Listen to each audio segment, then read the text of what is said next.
We will begin with two simple measures of variability, the range and the interquartile range.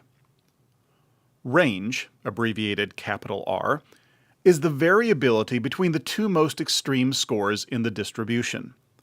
Said more simply, range equals highest score minus lowest score. Now in some statistics textbooks, you will find a formula that the range equals the highest score minus the lowest score plus 1. And there's a good reason to do that. But in the real world, the range is rarely used. And because it is so susceptible to outliers, a difference of 1 really doesn't matter that much. I prefer to keep it simple, just use high minus low. But if it makes you feel better to add the plus 1, go for it. Let's take a look at 3 data sets that we have seen before. You may remember that the mean of each of these small data sets is 6. But now, let's look at the range. Take the high score and subtract the lowest score. What is the range for the first data set? 12. How about the second data set? 4. And the third data set? 0. Here are 3 data sets, each with the same mean of 6, but wildly different ranges. There is much more variability in the first data set than there is in the third. The biggest advantage of the range is that it is easy to compute and it gives you a quick and easy measure of the variability in your data set. However, this is also its biggest drawback. It is a crude measure of variability. The range is highly susceptible to outliers, more susceptible than any other measure.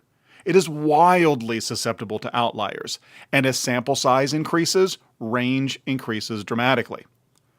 So the range is used mostly with nominal and ordinal data.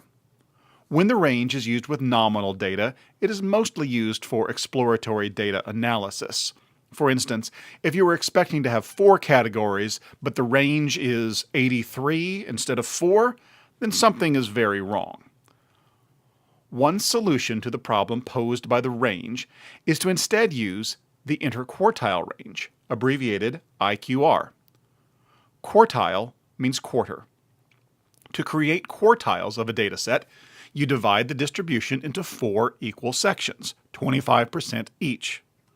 The interquartile range, therefore, is the variability in the middle half of the distribution, ignoring the top 25% and the bottom 25% of the distribution. It is a measure of the variability between the first and third quartile, or the middle 50% of scores. The biggest advantage of the interquartile range is that it is not affected by outliers because it is describing the spread at the center of the data. To calculate the interquartile range requires 3 steps, although you can think of this as doing the same step 3 times. First, you do a median split on the upper and lower half of the distribution. Because the median is between 3 and 4, we average to get a median of 3.5. Next, you do 2 more median splits, one for the lower half and another for the upper half. Finally, you subtract the lower median split from the upper. 9 minus 3 equals 6. We can see that the range here is 19, but the interquartile range is 6. Notice that the outlier, 20, greatly increases the range, but does not affect the interquartile range at all.